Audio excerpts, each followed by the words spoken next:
एक छोटा सा गांव था, आनंदपुर। हरे भरे पेड़ों से घिरा, चारों तरफ खेत और तालाब।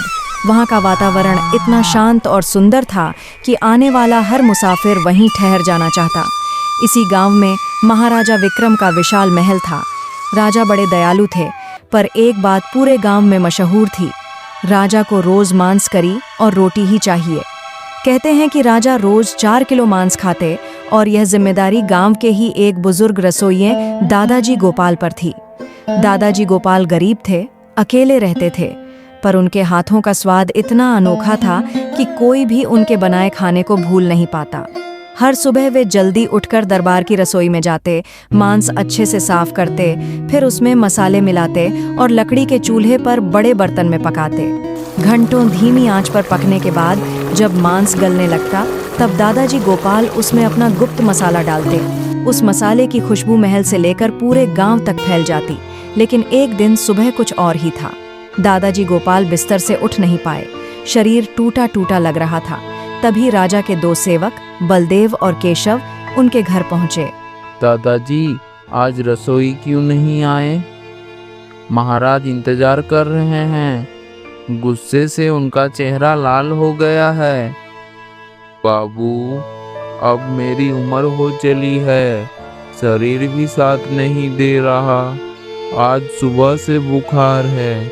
अब शायद रोज रोज महल जाकर पकाना मेरे बस की बात नहीं रही। क्या? तो अब महाराज के लिए मांस कौन बनाएगा? यह तो बड़ी मुसीबत हो जाएगी।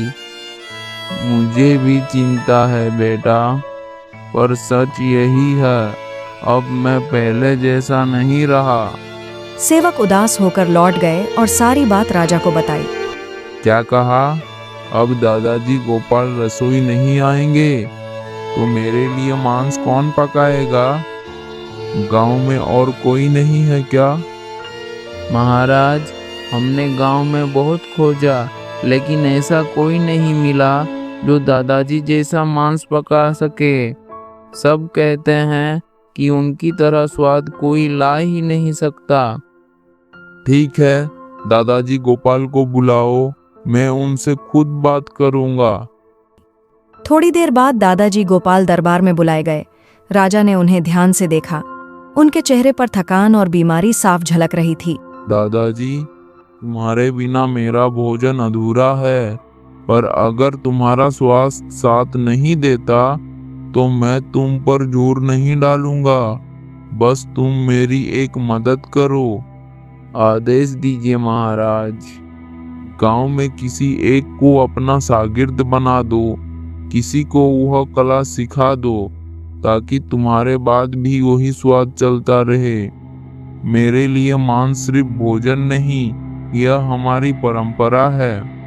ठीक है महाराज, अगर यही आपकी इच्छा है तो मैं किसी को सिखा दूंगा। यही तो मैं चाहता था दादाजी। तुम्हारा नाम और तुम्हारा स्वाद गांव में हमेशा जिंदा रहना चाहिए। और इस तरह एक नए अध्याय की शुरुआत हुई, जहां दादाजी गोपाल अब अपने उत्तराधिकारी की खोज में निकलने वाले थे। अगली सुबह सूरज की हल्की किरणें गांव के खेतों पर फैल रही थीं। दादाजी गोपाल धीरे धीरे चौक की ओर चले। उनके मन में एक ही बात घूम रही थी, कौन होगा उनका असली उत्तराधिकारी। वे चौपाल के पास आकर बैठ गए। तभी 2 नौजवान उनकी ओर आए। दादाजी, हमें खबर मिली है कि आप अपना मांस करी बनाने का राज किसी को सिखाने वाले हैं। हाँ दादाजी, मुझे सिखाइए, मैं महाराज के लिए मांस करी बनाऊंगा।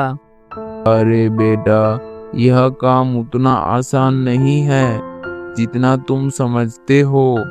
मांस पकाना धैर्य का काम है, और सबसे बड़ी बात मसालों की सही पहचान करना।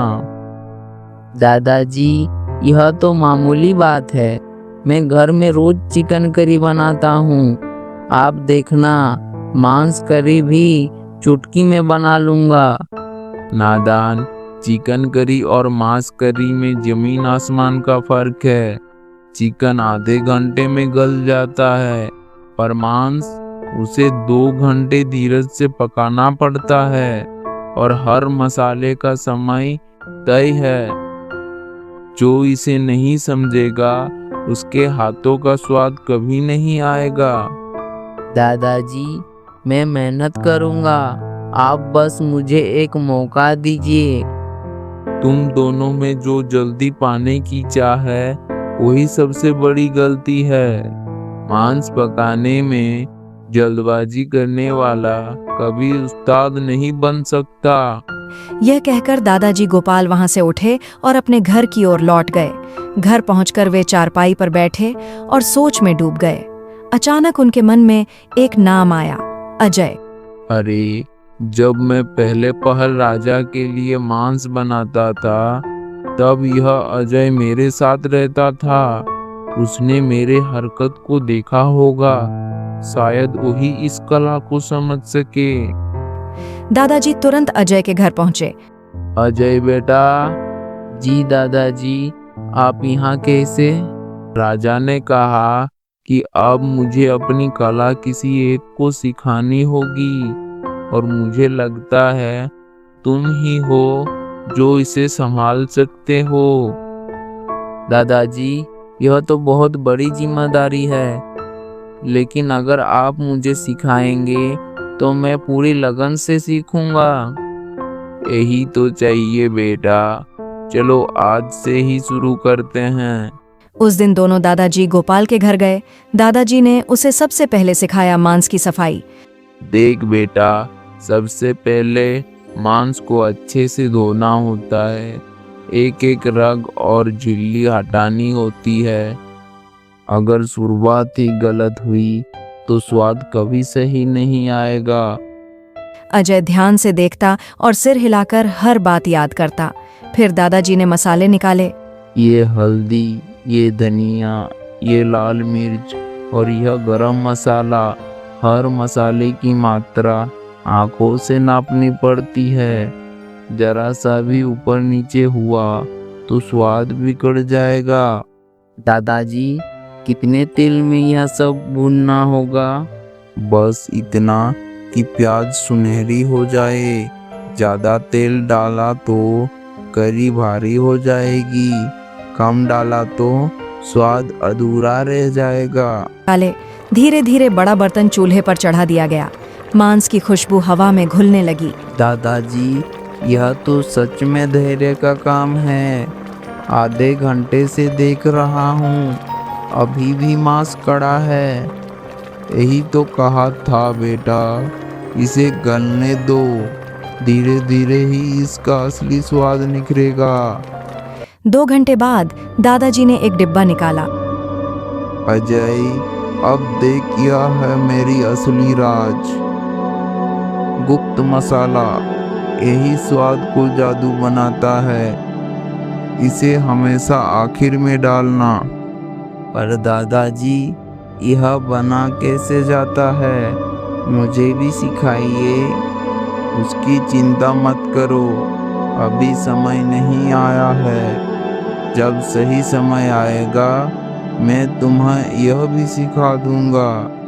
फिलहाल तुम बस याद रखो, इसे आखिर में डालना है। करी पककर तैयार हुई। दोनों ने उसे चावल के साथ खाया। अजय ने पहला कौर लिया और उसकी आंखें चमक उठीं। दादाजी, यह तो सचमुच स्वर्ग का स्वाद है। याद रखना बेटा, कल महल में पहली बार तुम्हारे हाथ का मांस जाएगा। राजा की जुबान ही तुम्हारी सबसे बड़ी परीक्षा होगी। दादाजी, मैं वादा करता हूँ कि आपकी कला को कभी बदनाम नहीं करूँगा। और इस तरह आने वाला कल गांव और राजा के लिए एक नया स्वाद लेकर आने वाला था।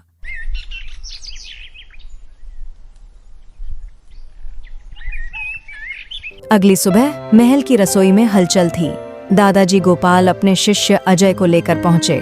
अंदर बड़े बड़े बर्तन, मसाले की महक और सेवकों की आवाजें थीं। बेटा, याद रखो, महाराज को रोज 4 किलो मांस चाहिए और उनके स्वाद में कभी कमी नहीं आनी चाहिए।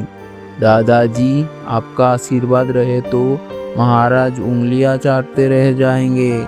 आज मैं साबित कर दूंगा। फिर उसने 4 किलो मांस लिया, वैसा ही धोया जैसे दादाजी ने सिखाया था। प्याज, टमाटर और मसाले मिलाकर बड़े पतले में पकाने को रख दिया। दादाजी दूर खड़े सब देख रहे थे। अब तक सब सही कर रहे हो, बस याद रहे मेरा गुप्त मसाला हमेशा अंत में ही डालना। 2-2.5 घंटे बाद जब मांस गलकर नरम हो गया, तब अजय ने वही डिब्बा खोला और दादाजी का गुप्त मसाला करी में डाल दिया। खुशबू ने पूरी रसोई को भर दिया। कुछ देर बाद सेवक थालियों में मांस करी और गरम गरम रोटियां लेकर दरबार पहुंचे। राजा ने मन में सोचा, देखें इस नए लड़के का स्वाद कैसा है। क्या यह दादाजी गोपाल की बराबरी कर पाएगा। उन्होंने पहला निवाला लिया और अचानक उनकी आंखें चमक उठीं। वाह, यह तो वही स्वाद है, वही जादू। राजा खुशी खुशी खाते गए और देखते ही देखते पूरी थाली खाली कर दी। भोजन के बाद राजा ने दरबार में दादाजी और अजय को बुलाया। दादाजी, आज तुमने अपना असली उत्तराधिकारी चुन लिया है। यह अजय हूबहू तुम्हारे जैसा मांस बनाता है। मैं बहुत प्रसन्न हूँ। महाराज, यह सब आपके भरोसे और आशीर्वाद से संभव हुआ है। महाराज, मैं वचन देता हूँ कि इस स्वाद और इस परंपरा को कभी फीका नहीं होने दूंगा। दादाजी, अब तुम्हें मेहनत करने की जरूरत नहीं। तुम शांति और सुकून से अपनी जिंदगी जियो। तुम्हारी सारी सुविधाओं का ध्यान मैं रखूंगा। महाराज, मेरे लिए यही सबसे बड़ी राहत है कि मेरी कला अब भी जीवित रहेगी। और इस तरह दादाजी गोपाल और अजय खुशी खुशी गांव लौटे। दादाजी ने चैन की सांस ली और अजय ने नई जिम्मेदारी को अपनाया। स्वाद की यह विरासत अब आने वाले समय तक गांव और महल में जीवित रहने वाली थी।